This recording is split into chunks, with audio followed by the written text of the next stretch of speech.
कोई सोचे कि श्रावण के महीने में हमें केवल कावड़ का जल लेकर जाना है। कोई विचार करे कि हमें श्रावण के महीने में केवल शिव जी का अभिषेक करना है। कोई विचार करे कि श्रावण के महीने में मुझे 12 ज्योतिर्लिंग करना है। शिव महापुराण की कथा कहती है कि श्रावण का मतलब है श्रवण करना। 12 ज्योतिर्लिंग भी जाओ, तीर्थ भी जाओ, कावड़ भी चढ़ाओ, पर उसके साथ में भगवान शिव की पवित्र कथा को श्रवण करो, सुनो। और जो भगवान शिव की यह पवित्र कथा को श्रवण करता है, सुनता है, माँ शबरी अम्बा जी की भक्ति में, नवदा भक्ति में प्रथम भक्ति है संतों का संग करना। और संतों का संग कर कर भगवान की कथा को, भगवान के भजन को, भगवान के स्मरण को श्रवण करना, भगवान की अविरल भक्ति को धारण करना। हम क्या विचार करते हैं, शिव जी के मंदिर जाएंगे, एक लोटा जल चढ़ा देंगे, कावड़ चढ़ाने के लिए हम किसी तीर्थ में पहुंच जाएंगे, ज्योतिर्लिंग पर पहुंच जाएंगे।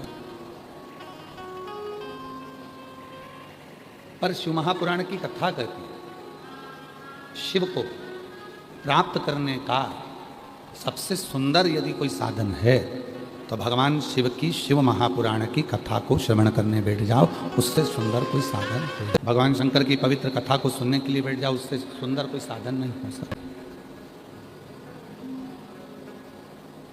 क्या मिलता है सुनने से, क्या मिलता है श्रवण करने से? तो कहा, जब मनुष्य शिव के मंदिर में प्रवेश करता है,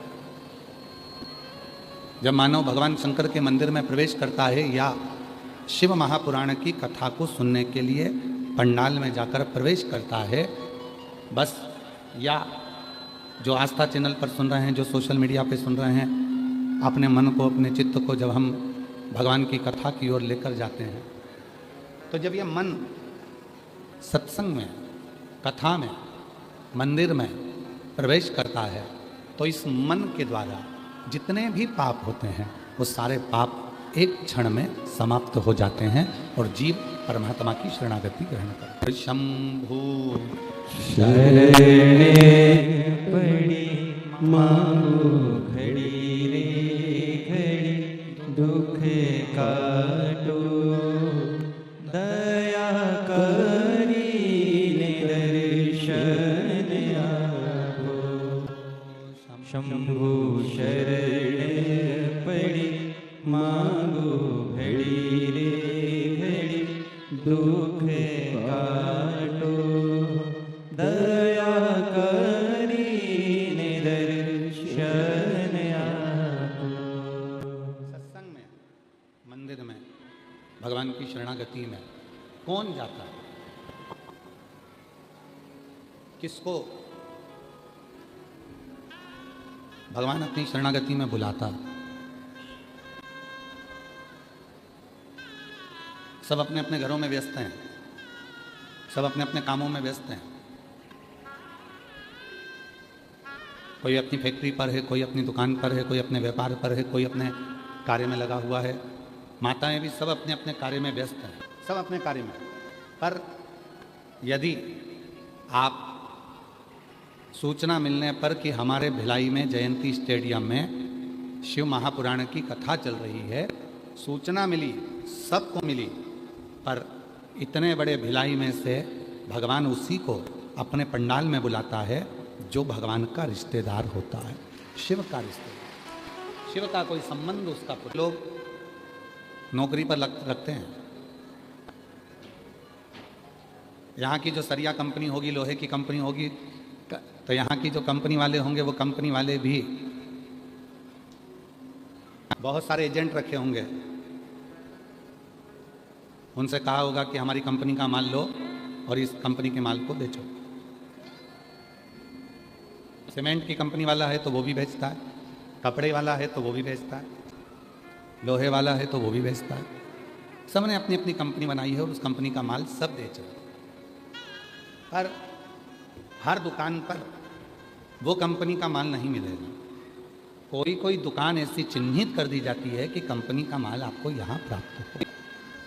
उसी तरह भगवान देवाधिदेव महादेव ने भी आपको और हमको, जितने भी ये लाखों करोड़ों जितने भी शिव भक्त संसार में हैं, जो भगवान शंकर को एक लोटा जल चढ़ा रहे हैं, जो शिव के मंदिर जा रहे हैं, जो शिव पुराण सुन रहे हैं, या जिनका मन शंकर जी में लगा हुआ है, जो शिव को किसी भी रूप में भजते हैं, ये निश्चित है कि आप और हम उन शिव की कंपनी के हैं और उसकी कंपनी का कार्य कर रहे हैं। उसकी कंपनी आप और हम क्या कर रहे हैं? और हमें विश्वास है, जितनी छत्तीसगढ़ की मेरी जीजियाँ बेटी हैं, जितनी छत्तीसगढ़ के मेरे जीजा बेटे हैं, जितनी बेटियाँ बेटी हैं, जितने बेटा बेटे हैं, जितने मेरे बुजुर्ग माँ बाप बेटे हैं, हमें भरोसा है, पूरा विश्वास है। आप जितनी कथा यहाँ से श्रवण कर कर जाते हो, उस कथा में से 7 दिन की कथा में से कुछ कथा अपने जीवन में ऐसी उतार लेते हो कि जब किसी की ज़िंदगी में दुख तकलीफ आता है तो आप वो कथा उसको बता देते हो और उसको फायदा मिल जाता है। समझो आप शंकर के गण हो और शिव का गण ही कोई मार्ग बता है। अब शिव के गण हो और शिव का गण ही कोई मार्ग बता है। शिव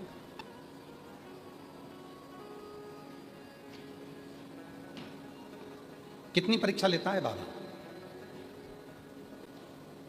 हम गाड़ी में आ रहे थे तो श्री दया सिंह जी से हम कह रहे थे कि दया सिंह जी, भोले बाबा बिना परीक्षा के कोई कार्य होने नहीं देता है।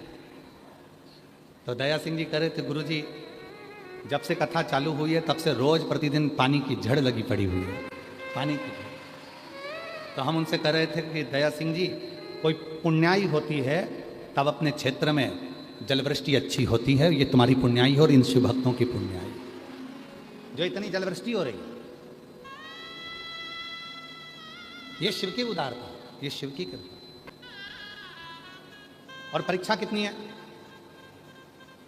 हम आपसे पूछें, जरा उत्तर देना। जितने भी छत्तीसगढ़ वासी बैठे हैं और जितने भी भिलाई के लोग हैं, बाहर से आए हुए लोग बैठे, जितने शिव भक्त बैठे हैं, उत्तर दोगे? बोलो तो।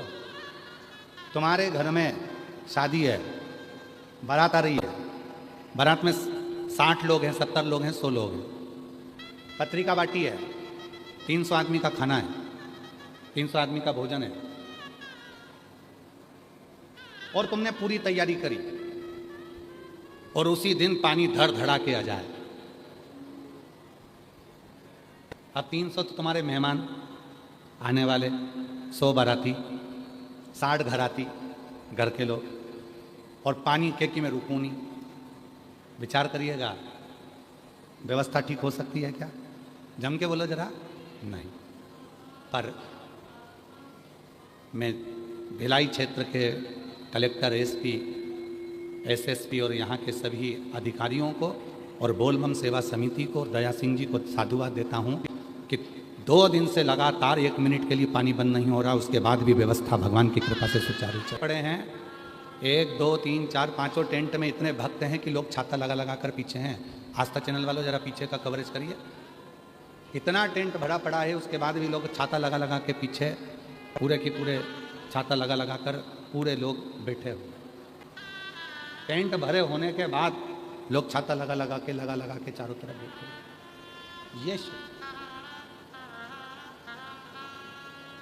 और ये भक्ति, तुम्हारा समर्पण, तुम्हारा स्मरण, तुम्हारा कीर्तन, तुम्हारा मंत्र जाप, ये खाली नहीं जाता, ये खाली नहीं जाता। जो जैसी भावना लाया वो वैसा ही फल पाया, खाली उसे लौटाया वो मन ही मन हर्षाया।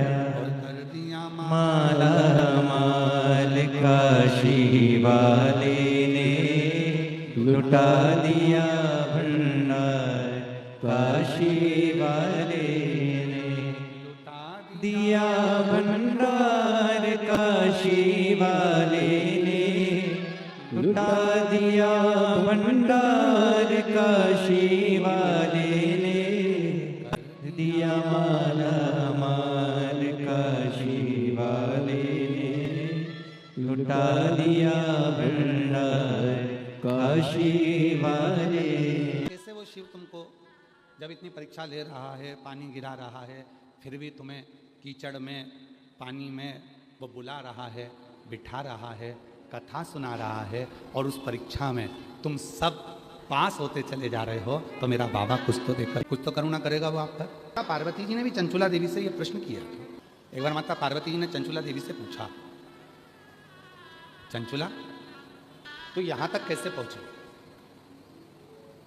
ये कैलाश तक, शिवधाम तक, भगवान शंकर के इस पवित्र कैलाश धाम तक तो कोई पहुंच नहीं सकता। चंचुला तू कैसे पहुंच गई?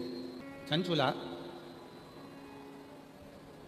ए चंचुला, मुझे एक बात समझ में नहीं आती कि तू कैलाश धाम तक, भगवान शिव के इस धाम तक तू कैसे पहुंच गई? भगवान शंकर के इस पवित्र धाम तक तू पहुंची कैसे? क्या करा तू?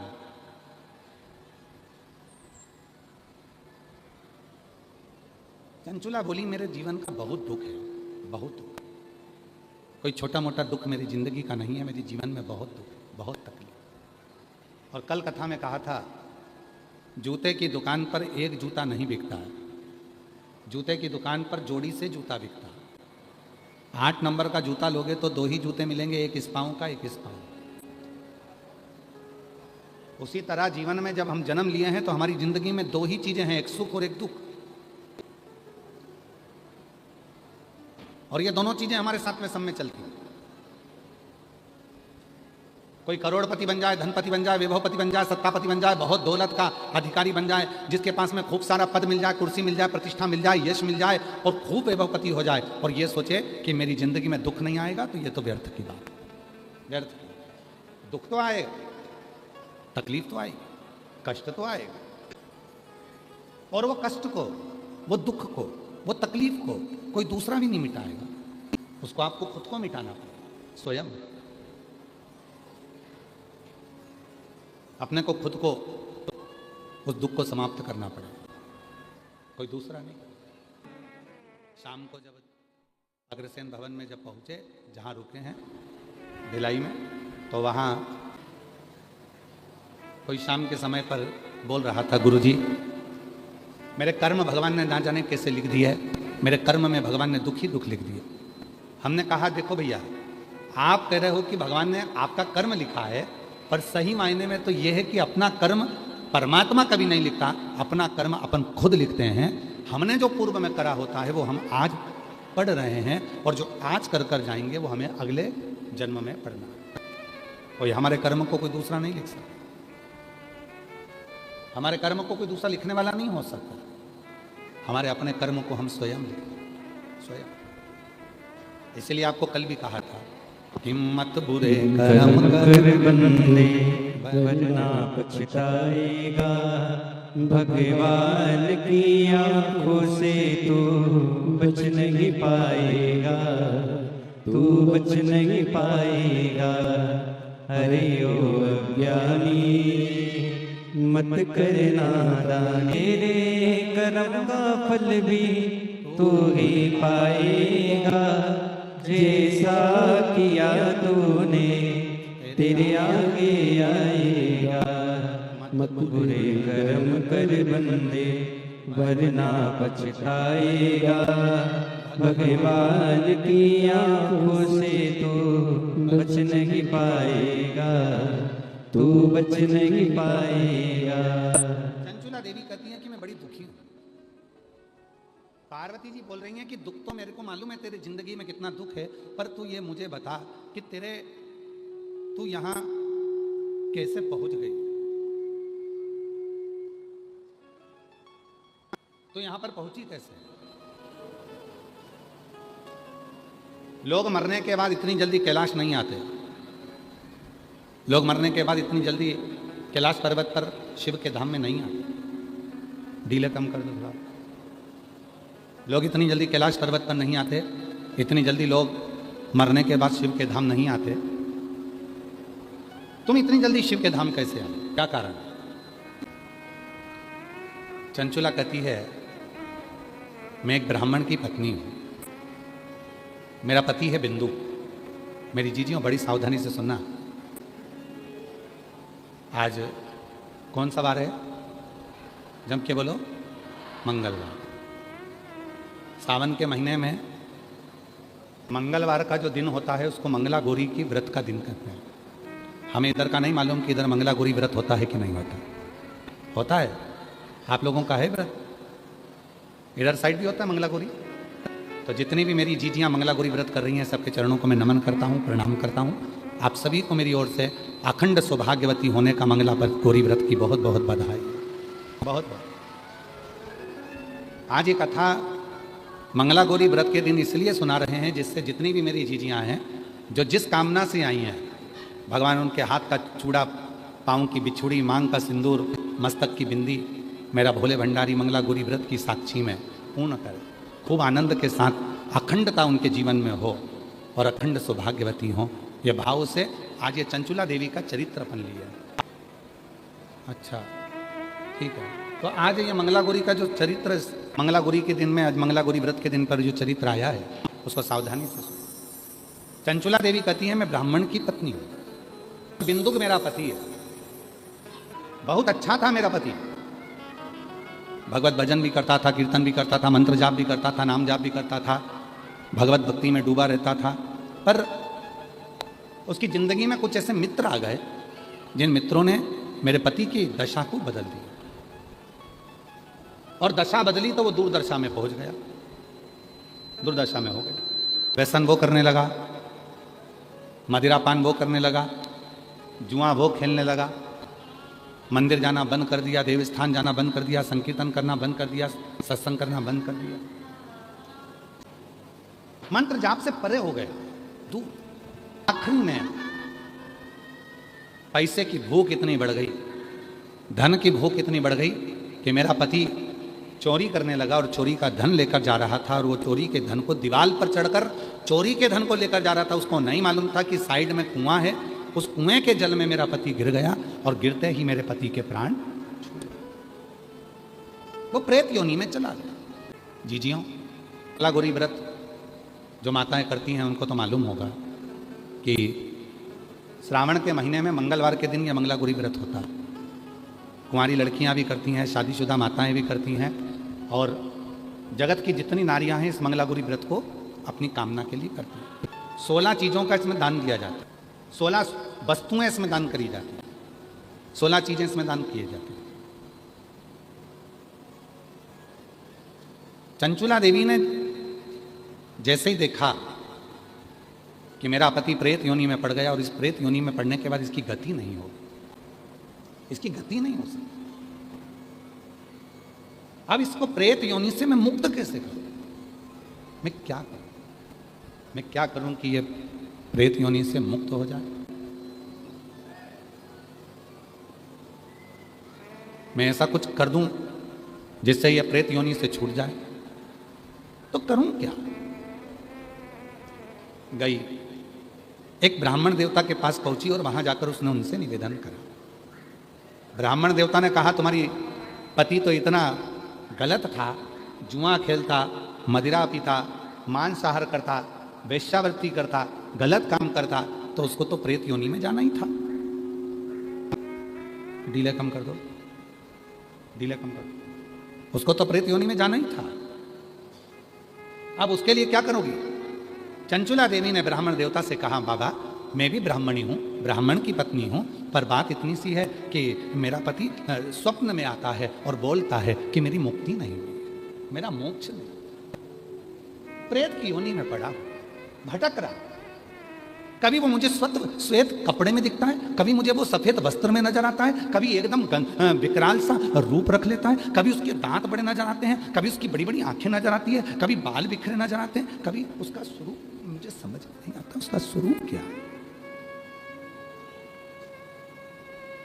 मेरे को समझ में नहीं आता कि उसका स्वरूप क्या है, मैं उसको जान नहीं पा रहा, मैं बड़ी दुखी हूं। ब्राह्मण देवता ने कहा कि अगर तुम्हारा पति प्रेत योनि में है तो उसके लिए तुम्हारे को मैं एक संत का पता देता हूँ, संत के पास जाओ, उस साधु से पूछो। साधु के पास गई, बाबा जी मेरा पति प्रेत योनि में पड़ा हुआ है, उसकी मुक्ति नहीं हो रही है, उस मुक्ति का मैं जतन क्या करूँ, उसकी मुक्ति का साधन क्या करूँ, उसकी मुक्ति के मैं करूँ क्या? शंभु शंभु शंभु शंभु शंभु, उसकी मुक्ति का मैं यतन क्या करूँ, उसकी मुक्ति का उपाय क्या करूँ? शंभु शंभु शंभु शंभु शंभु शंभो, उसकी मुक्ति का मैं यत्न क्या करूं? उसकी मुक्ति का मैं उपाय क्या करूं? क्या उपाय करूं, क्या यत्न? आप जो बताएं, मैं यत्न करने को तैयार, मैं उपाय करने को तैयार। आप जो उपाय बोलोगे मैं वो उपाय कर लूंगा। संत ने कहा उस तीर्थ में चले जाओ और उस तीर्थ में जाकर यज्ञ करो। वो यज्ञ 11 दिन तक चलना चाहिए, और 11 दिन तक अगर वो यज्ञ चलेगा और उस यज्ञ में तेरे पति को मुक्ति मिल जाए। एक यज्ञ करवा लिया चंचुला देवी ने, पर पति को मुक्ति नहीं। आज ये चरित्र निकला है, तो मेरी जितनी जीजियां बैठी हैं कि चंचुला देवी ने श्रावण के महीने में जो मंगला गौरी व्रत का जो कर्म यहाँ पर वर्णन आता है, बड़ी प्रेम की कथा है, आप बहुत सावधानी से सुनिएगा। संसार की पहली स्त्री थी चंचुला देवी, संसार की पहली नारी थी चंचुला देवी, जिसका पति मर गया था, प्रेत योनि में पड़ गया था, और प्रेत योनि में पड़ने के बाद भी चंचुला देवी वेधव्य होने के बाद, विधवा होने के बाद, मंगला गौरी की कृपा से, शिव की कृपा से, मां जगत जननी की कृपा से वापिस अखंड सौभाग्यवती हुई थी और पति के लोक को चली गई। आज संपूर्ण देशवासी जितने आस्था चैनल पर सुन रहे हैं, जितने फेसबुक यूट्यूब पर सुन रहे हैं, जितने सोशल मीडिया पर सुन रहे हैं, और जितने इस भिलाई जयंती स्टेडियम की पवित्र धरा पर कथा को श्रवण कर रहे हैं, अपने जीवन में उतारिएगा। आज की कथा आपके जीवन को सुख प्रदान करने वाली, आपके जीवन को लाभान्वित करने वाली। गई चंचुला देवी तीर्थ में जाकर उसने यज्ञ करवाया, पर उस यज्ञ से उसके पति को मुक्ति नहीं। पति फिर दर्शन दिया, और अब की बार पति आया तो वो एक छोटे से सर्प के रूप में उसके कक्ष में आ गया, और कक्ष में आकर उसके जिस जगह पर वो जिस स्थान पर सोती थी, उसी स्थान के कोने में वो बैठा। तो उसको आवाज आई, मेरी मुक्ति नहीं। फिर गई, बाबा संत जी बताओ मेरे पति को मोक्ष कैसे मिलेगा? तो कहा इतने महीने तक आपको व्रत रखना पड़ेगा, और उस व्रत को रखने के बाद इतना सामग्री आपको पूजन कराना पड़ेगा, और इतनी सामग्री का आपको दान देना पड़ेगा। चंचुला देवी ने व्रत रखा। कहते हैं 2.5 वर्ष तक चंचुला देवी उस व्रत को करती रही। 2.5 वर्ष जो व्रत संत ने बताया था, वो 2.5 वर्ष तक चंचुला देवी ने करा। 2.5 वर्ष में चंचुला देवी केवल जल का आचमन करती थी, जल का आचमन चंचुला देवी करती थी, उसके सिवाय कुछ ना लेती थी। ऐसी दुर्बल सी चंचुला देवी 2.5 वर्ष में हो गई थी। 2.5 वर्ष में एकदम दुर्बल हो गई थी, कुछ भी शरीर में नहीं था, केवल हाड शरीर में हड्डियां ही हड्डियां थी, और जी चमड़ी थोड़ी सी चढ़ी हुई थी, मांस पूरा गल चुका था। चंचुला देवी एकदम दुर्बल हो गई थी। पूरा व्रत कर लिया, दान कर लिया, पुण्य कर लिया, उपवास कर लिया, यज्ञ कर लिया। अब चंचुला देवी ने विचार करा, अब तो मेरा पति को प्रेत की योनि से मुक्ति मिल गई होगी। चंचुला देवी वापस अपने घर पर आई। घर पर आकर चंचुला देवी ने फिर विश्राम करा, और विश्राम करने के बाद प्रातः में उठी, उठकर भोजन बना रही थी, और भोजन बनाते समय खिड़की में से आवाज आई, भूख लगी है, भोजन दे, मुझे भूख लग रही है, भोजन दे, मैं भूखा हूं, भोजन दे। जो खिड़की में से झांका, चंचुला देवी ने तो कोई नजर नहीं आया। फिर भोजन बनाने बैठी तो फिर आवाज आई, मुझे भूख लगी है, भोजन दे दो।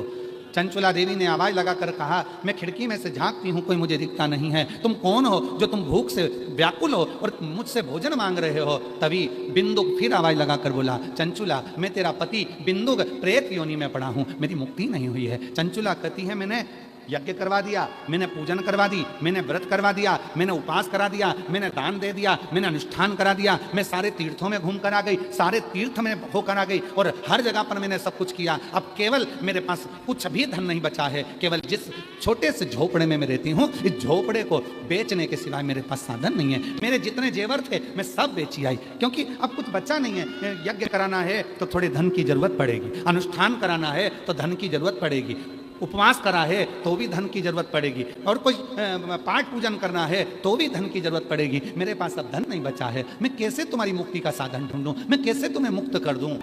चंचुला की आज आंख में से जल बह रहा था, रो रही थी चंचुला, आंख में से जल निकल रहा, समझ नहीं पा रही मैं क्या करूं। गांव के लोग काशी जा रहे थे। चंचुला ने मन में सोचा कि अब में भी इनके पीछे पीछे चली जाती। धन नहीं था, पैसा नहीं था, संपदा नहीं थी, सारे गांव के लोग गाड़ी में जा रहे हैं और चंचुला देवी उनके पीछे पीछे, उसी बैलगाड़ी के पीछे, उसी गाड़ी के पीछे अपनी कहार लेते हुए भगवान का नाम लेती लेती काशी की ओर चल दी। काशी में जैसी चंचुला देवी पहुंची, अभी आपको कथा में कहा था, कथा के प्रारंभ में कहा था कि कोई हमारा और आपका कोई संबंध पुराना शिव से होगा, तभी बाबा काशी बुलाता है, तभी बाबा मंदिर बुलाता है, तभी बाबा शिव पुराण में बुलाता है। संबंध आपका और हमारा होगा तो बाबा ने कथा में बुलाया, तो बाबा ने कथा में आपको बिठाया, तो बाबा आपको कथा सुनवा रहा है, तो बाबा आपको मंदिर तक पहुंचा, तो बाबा की कृपा। और हम तो बोलबम समिति को भी साधुता दें। दया सिंह जी, आपका भी कोई संबंध हमारे शिव जी से पुराना रहा होगा, ये पक्का है, नहीं तो इतनी बड़ी कथा के दिव्य आयोजन कराना कठिन होता है। महाराज तीसरा वर्ष ना आशीष, तीसरा है बस, तीसरा वर्ष चल रहा है। लोग एक बार कथा करा लेते हैं दया सिंह जी, या उनकी समिति एक बार कथा करा लेती है तो 25 बार सोचना पड़ता है कि अगले साल कराऊं ना करूं। क्यों? ये लाखों लोगों के बैठने की व्यवस्था, लाखों लोगों के भोजन की व्यवस्था, और हमने सोशल मीडिया पर यहाँ पर आपके बहुत सारे यूट्यूबर, यहाँ सोशल मीडिया वाले यूट्यूबर और पत्रकार बंधु, और यहाँ की सोशल मीडिया, यहाँ के पत्रकार, यहाँ की media, print media, social media, सब की सब खूब यहाँ का पूरे भिलाई का खूब वर्णन कर रही है। मैं सारे पत्रकार बंधुओं को और यहाँ के यूट्यूबरों को, यहाँ के सोशल मीडिया वालों को, सबको हाथ जोड़कर साधुता देता हूँ, धन्यवाद देता हूँ जो आप भिलाई की इस पवित्र कथा की दिव्यता प्रदान कर रहे हैं। हमने एक आशीष बता रहे थे सोशल मीडिया पर देखा था कि सुबह 9 बजे भोजन चालू हो जाता है, 9-10 बजे, और वो भोजन फिर बीच में बस कथा के समय थोड़ा सा बंद होता है, फिर वापस भोजन चालू हो जाता है। अब इतने लाखों लोगों के भोजन की व्यवस्था करना, इतने लाखों लोगों के बैठने की व्यवस्था करना, एक पंडाल में लोग बिठाते हैं और 25 बार अकड़ में बैठते हैं। पर धन्यता है आपकी कि कल भी आप नीचे बैठकर कथा श्रवण कर रहे थे और आज भी आप जमीन पर ही बैठकर, नीचे ही बैठकर कथा सुन रहे हैं। उसके लिए साधुता, ये शिव का कोई परम भक्त ही कर सकता है, वरना किसी की सामर्थ्यता नहीं है कि कोई कर सके। बैठिए, शिव भक्त कर सकता, ये किसी की सामर्थ्यता नहीं। और बोलो, जितने भी बैठे हो, एक प्रश्न कर लूं आपसे, उत्तर दोगे? पास का पैसा तो नहीं लिया? जम के तो बोलो जरा, खड़े होके बोलो जरा, खड़े होके बोलो, पास का पैसा तो नहीं लिया? नहीं लिया ना? साधुता है। बैठिए, धन्यवाद बहुत बहुत। इसको कहते हैं सच्चा शिव भक्त, सच्चा उपासक। एक बार जोरदार ताली बजाओ। साधुता, सत्संग व्यापार की वस्तु नहीं है, व्यापार की वस्तु नहीं है। कई लोग तो ऐसे भी हैं जो हमारा ही नाम लेकर धन भी ले लेते हैं। तो कथा, सत्संग, संकीर्तन व्यापार की वस्तु नहीं है, धन की अविरल भक्ति। दूसरी बार नहीं आएगा। चंचुला देवी चली काशी में, जितने गांव के लोग थे सब काशी जा रहे थे। चंचुला पैदल पैदल चली जा रही थी, मुझे भी जाना है, मुझे भी जाना है, मुझे भी जाना है, मुझे भी जाना है। एक यूट्यूबर ने भिलाई जयंती स्टेडियम का एक वीडियो डाला, 2 वीडियो हैं, 8 लाख लोगों ने देख लिया है और एक 6 लाख लोग उसको देख चुके हैं। 2 वीडियो ऐसे जयंती स्टेडियम के डाले। एक वीडियो है जिसमें 2 बहनें जगह संभालने के लिए लड़, जिस यूट्यूबर ने बनाया है, अगर वो यहाँ पर हो तो मैं उसको आमंत्रित करता हूँ बेलपत्री देने के लिए कि उसने कितनी सुंदर बात कही। पहले तो ये सुनो, उस यूट्यूबर ने क्या कहा, दुनिया के लोग प्रॉपर्टी के लिए लड़ते हैं, दुनिया के लोग गाड़ी के लिए लड़ते हैं, दुनिया के लोग सीट के लिए लड़ते हैं, दुनिया के लोग अपने नल के लिए लड़ते हैं। हमने जयंती स्टेडियम में पहले भक्त देखे जो आपने शिव की कथा के सुनने के लिए जगह के लिए ने दोनों का लड़ाई दिखाया। अगर वो यूट्यूबर बैठा हो तो जरूर। और दूसरा यूट्यूबर है जिसने एक माताजी ढोलक पीट पीट के एक भजन गा रही है, 4-6 माताएं बैठी हैं और उन माताजी के 2 दांत हैं। तो जिन माताजी का भजन वायरल हुआ है वो माताजी को भी मैं आमंत्रित करता हूँ, वो यूट्यूबर को भी आमंत्रित करता हूँ, अगर वो बैठे हो तो वो भी। वो बूढ़ी माँ पीली साड़ी में बैठी है और ढोलक पीट पीट के जो गा रही है। जो लोग धन के लिए लड़ते हैं, लोग संपदा के लिए लड़ते हैं, लोग अपनी कुर्सी के लिए लड़ते हैं, और लोग अपनी प्रॉपर्टी के लिए लड़ते हैं, लोग नल के लिए लड़ते हैं, पानी के लिए लड़ते हैं। पर ऐसे शिव भक्त पूरे छत्तीसगढ़ में ऐसे शिव भक्त हैं और पूरी दुनिया में शंकर के ऐसे भक्त माँ कौशल्या की नगरी में ही मिल सकते हैं जो भगवान के लिए लड़ते हैं। हमारी गलती मत देखना हो, अगर हम कोई शब्द गड़बड़ हो जाए तो क्षमा करिएगा, ठीक है। पर हम प्रयास करेंगे। छत्तीसगढ़िया में पत्र उन्होंने लिखा है तो हम भी उनके भाई हैं तो पढ़ के तो देखें एक बार। मोर नाम लीलेश्वरी बाई साहू है आउ मोर पति के नाम चमन लाल साहू है। गांव मुंडपार, सुरगी, जिला राजनांदगांव, छत्तीसगढ़। कहीं बैठी हों तो आ सकती हैं, हाथ हिला सकती हैं। बाबा में एक लोटा जल के काय कहो बाबा, आज मैं जाने गुरुजी मैं व्यासपीठ के पांव परत हो। गुरुजी मैं आज बहुत खुश हो। गुरुजी आज भिलाई छत्तीसगढ़ के वाह कथा आए मोर घर में बहुत परेशानी रही से। हमार घर का खपरा छानी वाला रही से। खपरा छानी वाला रही से मतलब घर जो है खपरा वाला कबीलू वाला है ना, ठीक है। खपरा छानी रहीस रही है। गुरुजी हमार घर के सबो जन मंदिर में एक लोटा जल चढ़ाए बर जाए। गुरुजी बाबा भोलेनाथ के कृपा ले हमार घर खपरा छानी से पक्का घर मकान बन गया हो। मोर पति हाँ मिस्त्री काम कर बहुत खुश हो। दया सिंह भैयाला धन्यवाद जे हाँ 4 बार यहाँ कथा कराई सऊ में 4 बार आए हो। धन्यवाद गुरुजी, हमनला बाबा भोलेनाथ के बारे में बताया, अच्छा किया। और नीचे मोर पति को नाम चमनलाल साहू, मोर पत्नी को नाम सो जिज्ञासा मिश्रा। आओ गांव मुंडपार, सुरगी, मोर गांव सीहोर। चंचुला देवी जब पीछे चली हैं, काशी के लिए जा रही हैं। कुछ भी नहीं है चंचुला के पास, ना भोजन के लिए है, ना पहनने के लिए, ना ज्यादा वस्त्र हैं, ना ज्यादा आभूषण है।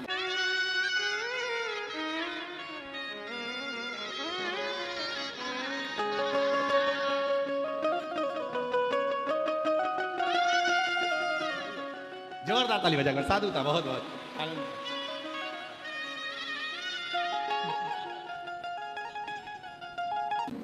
छत्तीसगढ़ की इस पवित्र पावन भूमि पर 23 अगस्त को ये कथा विराम होगी।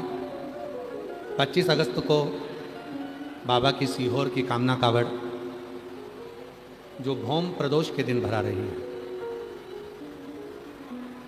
जिस दिन मंगलागौरी व्रत का भी विराम रहेगा।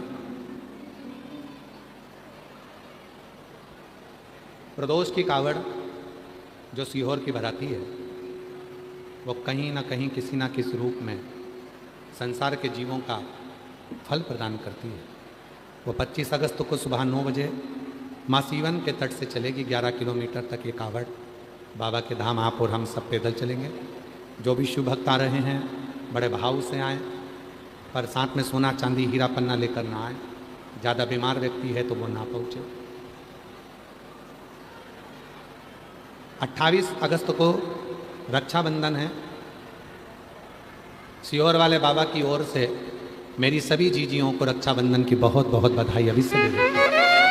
28 अगस्त को रक्षाबंधन का त्यौहार अपने परिवार के साथ मिलकर बहुत प्रेम के साथ मनाएं। 11 सितंबर से 17 सितंबर ऊंचाहार रायबरेली उत्तर प्रदेश में शिव महापुराण की कथा रहेगी 1 बजे से 4 बजे तक। फिर जो हमारी गादी की कथा होती है सीहोर अग्रवाल महिला मंडल की 20 सितंबर से 26 सितंबर 2 बजे से 5 बजे तक सीहोर अग्रवाल धर्मशाला में रहेगी। पर वहाँ वो कथा ना तो हम टीवी पर देते हैं, छोटी जगह है, बैठने की जगह रहती नहीं है, तो वो अपने भाव से आप अपने आनंद लें। 13 अक्टूबर से 17 अक्टूबर तक नेवाली बड़वानी मध्य प्रदेश में कथा रहेगी। 30 अक्टूबर से 5 नवंबर तक उन्नाव उत्तर प्रदेश में कथा रहेगी। फिर आगे बीच में बहुत सारी कथाएं, उनकी लिस्टें हैं जो आप लोगों को सूचित मिलती। देवी भगवान विश्वनाथ जी की भूमि पर काशी में गई, घाट पर बैठकर गंगा जी के तट पर आंसू बहा रहे, नैनों में जल था। किसी ने कहा है, ना अहम में रही है ना वहम में रही, ना अहम में रही है ना वहम में रही है, बन सके तो विश्वनाथ की शरण में रही है, भगवान शंकर की शरण में रही। भीतर का अहम भी बुरा है और फालतू का वहम भी बुरा है। भगवान शिव की अविरल भक्ति, भगवान शंकर का भजन, भगवान शंकर का स्मरण, भगवान शंकर की अविरल भक्ति। काशी के गंगा के घाट पर माँ गंगा की शरणागति में 2 क्षण यदि आप बैठे हो, क्यों? क्योंकि काशी की गंगा एक ऐसी गंगा माँ है जो पुनः भोलेनाथ जी के चरण छूकर वापस प्रगति में कभी जाए तो काशी के घाट पर जाकर जरूर बैठे। काशी में गंगा जी के घाट पर जाकर बैठते हैं तो वो गंगा जी के घाट पर जब आप बैठते हैं तो आपको एक ऊर्जा माँ गंगा अपने आप प्रदान करती है। आपको मालूम होगा कि हरिद्वार से गंगा जी का जल लाया जाता है, प्रयाग से गंगा जी का जल लाया जाता है, ऋषिकेश से गंगा जी का जल लाया जाता है, गंगोत्री से गंगा जी का जल लाया जाता है, गंगा सागर से भी गंगा का जल लाया जाता है। पर केवल गंगा जल एक जगह से नहीं लाया जाता, वो काशी से नहीं लाया जाता, जल लेकर नहीं आता, क्योंकि वो अभिमुक्त ईश्वर मोक्ष के लिए है। चंचुला देवी भी काशी के गंगा जी के घाट पर चंचुला देवी पहुंची और माँ चंचुला देवी घाट पर बैठकर रो रही। रोज व्यक्ति रोज इस बात का आ रहा था कि मैंने यज्ञ करा, मैंने अनुष्ठान करा, मैंने तप करा, मैंने साधना करी, मैंने व्रत करा, मैंने पुण्य करा, मैंने दुनिया भर की पूजन करी, मैंने दुनिया भर का काम किया, पर मेरे पति को प्रेत की योनि से मुक्ति क्यों नहीं मिली? जो बोला मैंने वो करा, पर मेरे पति को मुक्ति क्या करूं? चंचुला निकल कर जा रही थी और एक संत माँ गंगा का 1 लोटा जल भरकर रोज स्नान कर कर जाते थे, चंचुला को रोता हुआ देखते थे। वो घरदानी मेरा शिव, मेरा त्रिकालदर्शी, मेरा कैलाशी, मेरा अविनाशी, किसी की आंख में आंसू नहीं देख सकते, आंखों से आंसू निकल रहा।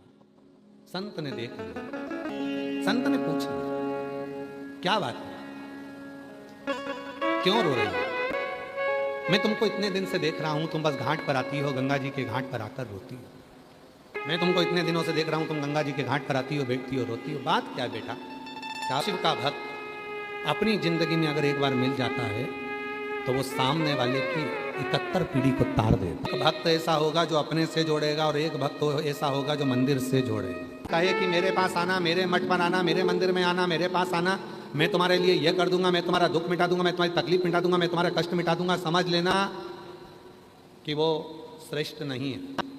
और जो तुमसे कहे कुछ मत करना, अपने घर के पास के शिव मंदिर में जाना और 1 लोटा जल चढ़ाना प्रारंभ करना, जीवन का सारा। शुक्ला देवी को देखा रोते हुए, बेटा मैं तुझे इतने दिन से देख रहा हूं, तू रोती है, गंगा के घाट पर आकर रोना? यहां तो लोग मरते हैं तो बधाइयां बांटते हैं, यहां तो काशी में तो लोग मरते हैं तो खुशियां मनाते हैं। काशी में अगर कोई मरता है तो खुशियां मनाई जाती है, काशी में तो रोया भी नहीं जाता कि लोग यहां आकर रोते हो मरने के लिए कि हमारा ये दादा चले गया, परदादा चले गया, पिता चले गए, माता चली गई। नहीं नहीं, यहां तो कोई मरता है तो बधाइयां बांटी जाती है, खुशियां मनाई जाती है कि काशी में मरा है। जिस काशी में तारक मंत्र दिया जाता है, मेरा वो घरदानी कान में आकर तारक मंत्र दे देता है, उस काशी में आकर रो रही हो, काशी में आकर क्यों? चंचुला ने कहा मेरा पति प्रेत योनि में पड़ा हुआ है बाबा, मैंने यज्ञ करवा लिया, सब कुछ करवाया, अब मेरे पास में धन नहीं है बाबा, संपदा, मैं क्या करूं? कहते हैं 1 हफ्ते तक कहीं पर यज्ञ चले, 1 महीने तक कहीं पर यज्ञ चले, 1 हफ्ते तक कहीं पर यज्ञ चले, 1 महीने तक यज्ञ चले, 6 महीने तक पूजन चले, 1 साल तक अनुष्ठान चले, 2 वर्ष तक व्रत चले, 4 वर्ष तक दुनिया के लोग तीर्थ चले, और जिंदगी में यदि एक बार कोई मन से शिव के शिवालय में जाकर 1 लोटा जल समर्पित कर दे और एक बार बैठकर शिव महापुराण की कथा यदि दिल से सुन ले तो उसको सारे यज्ञ तीर्थ पुण्य फल की प्राप्ति करी थी। टीवी में देवों के देव महादेव का सीरियल आता था, वो देखती थी। पर बाबा मेरा नीट क्लियर नहीं। 2024 में पहली बार आपके मुख से शिव महापुराण की कथा को सुना। विश्वास नहीं था। लोग कहते थे कि सीहोर वाला बाबा कथा कहता है और उसके पंडाल में बैठकर जो मांगोगे वो मिलता है। पहले तो मैं हंसी कि बाबाओं ने अपना धंधा बना रखा है कि पंडाल में बैठकर जो मांगो वो मिलता है। पहले मैं आप पर हंसी थी बाबा, पर आज मैं बाबा आप ही के पंडाल में बैठकर धन्यवाद देने के लिए आई हूँ गुरुदेव कि शिव की करुणा, शिव की कृपा किसको कहते हैं। बाबा मैं आप पर भरोसा नहीं करती थी, पर पहली बार मैं भिलाई के इस पवित्र स्टेडियम में बैठकर कथा सुनने के लिए आई और तब मैंने मन में भरोसा कर लिया कि सीहोर वाला बाबा कहता है कि 4 गुनी मेहनत करो और अपने रात दिन एक कर दो और फिर बाबा को 1 लोटा जल चढ़ाओ, पशुपति व्रत करो। मैंने 25 से 31 जुलाई 2024 में जब दया सिंह जी ने जयंती स्टेडियम में कथा को आयोजित करा, जिसमें मैं 5 दिन तक आई थी और बाबा पे पूरा भरोसा करके बोली थी कि मेरा सिलेक्शन नीट एग्ज़ाम मेरी क्लियर हो जाए। आज मैं बाबा को धन्यवाद देने के लिए आई हूँ कि मेरा नीट जो 5 साल से नहीं हो रहा था वो बाबा की कथा सुनने के बाद, मेहनत करने के बाद हो गया और मेरा नीट क्लियर हुआ। आज मैं MBBS फर्स्ट ईयर की स्टूडेंट हूँ। गवर्नमेंट कॉलेज मुझे मिल गया। मैं आज MBBS फर्स्ट ईयर की स्टूडेंट हूँ। मेरे लिए तो यह चमत्कार की तरह है गुरुजी। मुझे लगता है कि बाबा ने मेरे से रिश्ता जोड़ लिया। आपका मैं धन्यवाद देती हूँ गुरुदेव कि आप जब जब कथा करने के लिए आते हो, लाखों लोग आपकी कथा को श्रवण करते हैं और मैं गारंटी से कहती हूँ कि 3 महीने में उनकी गोदी भरा जाती है। शिव कथा कहती है भगवान का चरित्र। तो रोती क्यों? मेरा शिव तो आंसू देखता नहीं। बाबा मेरे पास पैसा नहीं है, मैं अब कोई अनुष्ठान नहीं करा सकती, मैं अब कोई यज्ञ नहीं करा सकती, मैं कोई पूजा नहीं करा सकती। मेरे पास धन नहीं, पैसा नहीं, क्यों चिंता करती? संत ने चंचुला देवी से कहा, पानी से भरा हुआ लोटा है, शिवालय मिले, उस शिवालय में 1 लोटा जल चढ़ा दो, जा तेरे को उसमें जल चढ़ाना प्रारंभ करो। और मेरी जीजियों, शिव महापुराण की कथा कहती है, चंचुला देवी का चरित्र कहता है कि लोग कहते हैं हम केदारनाथ जा रहे हैं, लोग कहते हैं हम अमरनाथ जा रहे हैं, लोग कह रहे हैं हम वहाँ जा रहे हैं। हमारा निवेदन है सबसे पहले अपने घर के पास में जो शंकर का मंदिर है, शिवालय है, वहाँ 1 लोटा जल चढ़ाना प्रारंभ कर दो। फिर केदारनाथ अमरनाथ जब चाहो तब तुम। व्यासपीठ से कहकर जा रहे हैं, बहुत बड़ा यज्ञ नहीं कर सकते, बहुत बड़ा अनुष्ठान नहीं कर सकते, बहुत बड़ा व्रत नहीं कर सकते, बहुत सारा धन आप कहीं लगा नहीं सकते, तुम्हारे पास कुछ भी नहीं है, घर में 1 लोटा जल तो है, शिव को देना प्रारंभ कर दें तो आपकी जिंदगी में जितने बड़े बड़े यज्ञ होते हैं उस यज्ञ का फल मेरा महादेव ही देता है, वो मिलेगा। तुमने 1 लोटा जल महादेव को दिया है, इसलिए सावन के महीने में, श्रावण के पवित्र अवसर पर 2 दिन से कथा चल रही है, आज दूसरा दिन है। लगातार जब कथा चालू होती है 1 बजे से 4 बजे तक जल वृष्टि चलती रहती है। धीरे धीरे धीरे धीरे ऐसा लगता है जैसे कैलाश में, जैसे केदार में, जैसे अमरनाथ में बैठकर हम कथा का तत्व ग्रहण कर रहे हैं। वैसे संत ने दिया 1 लोटा, बेटा जो शिवलिंग मिले, जो भगवान शंकर का शिवलिंग तुमको मिल जाए, जो भगवान एक दिन नहीं रोज समर्पित करो। कितना सुंदर कहा है। हम पूरे छत्तीसगढ़ वालों से नहीं, पूरे देशवासियों से कहना चाहते हैं, हे छत्तीसगढ़ वालों, थोड़ा सा लालच देखकर, थोड़ा सा धन देखकर धर्म मत छोड़ना। दूध नहीं दे गाय तो गाय को रोड पर मत छोड़ना। और इच्छा अगर भगवान भोलेनाथ पूरी करने में देरी लगा दें तो भी 1 लोटा जल मत छोड़ना। कोई कितना धन दिखाए, कोई कितनी भी संपदा दिखाए, तो भी अपना सनातन धर्म मत छोड़ना। अपना सनातन धर्म छोड़कर हमें कहीं नहीं जाना। इससे सुंदर कोई धर्म नहीं होगा जहां 1 लोटा जल सारी समस्या का हल। बोल बम का नारा है, श्री शिवाय इससे सुंदर धर्म क्या होगा? एक लोटा जल चढ़ाया, 3 बार ताली बजाई, काम हो गए।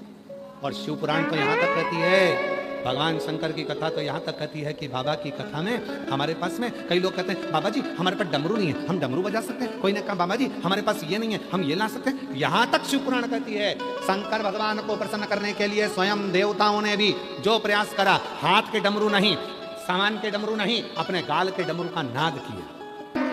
इसलिए आज भी बंगाल में, आज भी साउथ में, आज भी दक्षिण में गाल के डमरू बजाए जाते हैं। आपने देखा होगा कोई ऐसे दीवान को उड़ करता हुआ, कोई ऐसे करता हुआ, जब देवी की पूजन करते हैं, देवता की पूजन करते हैं तो कई लोग डमरू का नाद करते हैं। धर्म मत छोड़ना, गाय दूध देना बंद कर दे तो रोड पर मत छोड़ना। और अगर मेरा भोले बाबा थोड़ी देने में देरी कर दे तो भी 1 लोटा जल चढ़ाना। इतना पानी गिरा रहा हूं, इसके बाद में भी छाता छोड़कर जा नहीं रहा है, 10 से मस नहीं हो रहा, वहीं खड़ा छाता। अपने मन की बात है, वैसे बताना नहीं चाहिए, फिर भी हम तुम्हें बता देते हैं। सुनो, पहले हम भी तुम्हारे जैसे ही मंदिर में चले जाते थे, जल चढ़ा देते थे, जैसे सब लोग चढ़ाते हैं वैसे ही हम भी थे। हम भी मंदिर में चले जाते थे, 1 लोटा जल चढ़ा दिया, मंदिर धोया, साफ करा, धीरे धीरे धीरे धीरे धीरे धीरे। हमें क्या मालूम था कि भोलेनाथ जी मंदिर में जल चढ़ाने वाले का हाथ पकड़ लेते हैं और उससे अपना रिश्ता बना लेते हैं।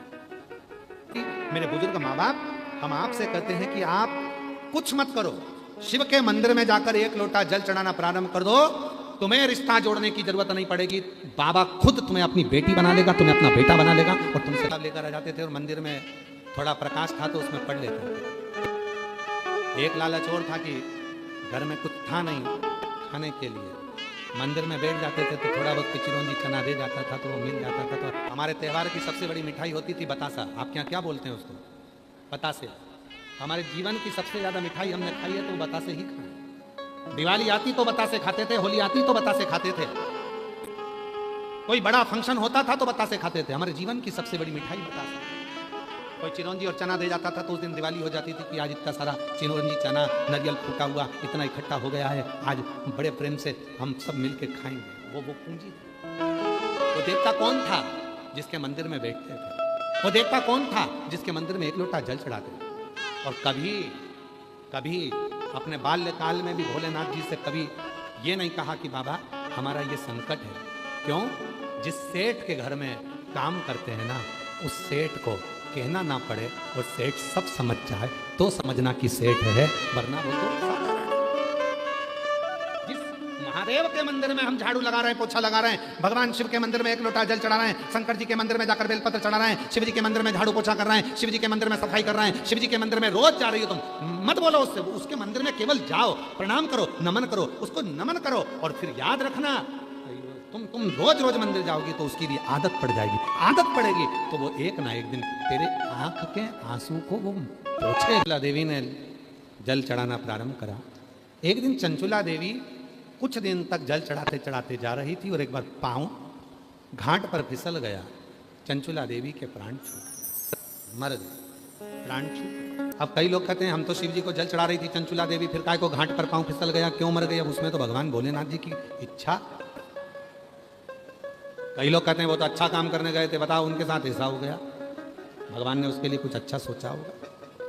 और क्या सोचा? गांव के लोग तो रो रहे थे कि चंचुला देवी बेचारी शिव जी को, वो महाराज के कहने पर संत ने कहा था 1 लोटा जल चढ़ाना, जल चढ़ाने में लग गई और उसका पांव घाट पर फिसल गया और चंचुला देवी के प्राण छूट गए। अरे भाई, चंचुला देवी के प्राण छूटे और चंचुला देवी कैलाश धाम पर पहुंची, माँ पार्वती जी की सहेली बन गई। पार्वती जी ने देखा चंचुला तू इतनी मौन क्यों?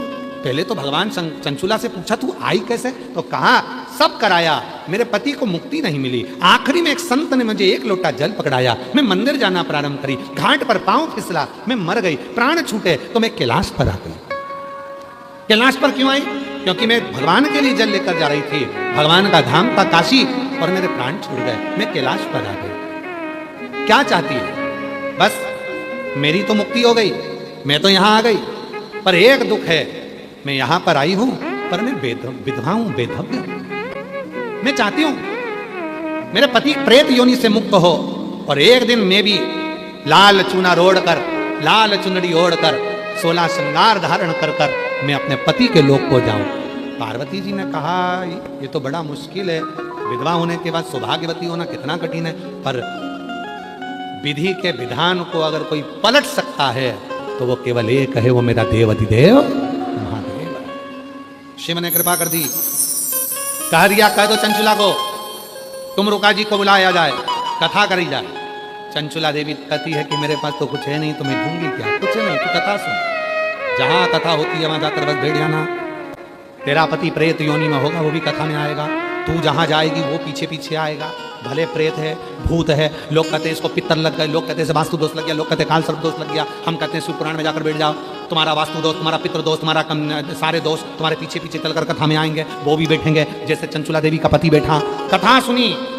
शंकर पार्वती सरगोरा बन गए, जजमान बनकर कथा करी, श्रवण करी, और वहीं चंचुला देवी का पति भी आ गया। और हुआ क्या, शिव पुराण की कथा सुनते से ही चंचुला देवी का पति प्रेत योनि से सुंदर श्रावण का महीना, मंगलवार का दिन, चंचुला देवी अखंड सौभाग्यवती धारण कर कर भगवान शिव से कहती है, बाबा मुझे मेरे पति के लोक में जाना है। बाबा कहते हैं, चंचुला 16 श्रृंगार कर कर मेरी धर्म पत्नी गणगौर बनकर आई है। 16 संस्कार मैंने धारण करे, जो सनातन धर्म की नींव है। संसार में मंगला गौरी का व्रत जो 16 वस्तुओं का दान कर कर माताएं करती हैं, उसके जीवन में खुशियां ही आती हैं। ये मंगला गौरी सदा सुख प्रदान करती है। आज चंचुला मैं तुझे वर देता हूं, तो तेरे पति के लोक में अखंड सौभाग्यवती होकर रहेगी। शिव महापुराण का सबसे बड़ा सार है। वर्ण करते हैं कर्म के फल के अनुसार भले उनके जीवन में कुछ भी हुआ हो, पर उनका एक जन्म नहीं होता, वो शिव की शरणागति ग्रहण कर लेते हैं।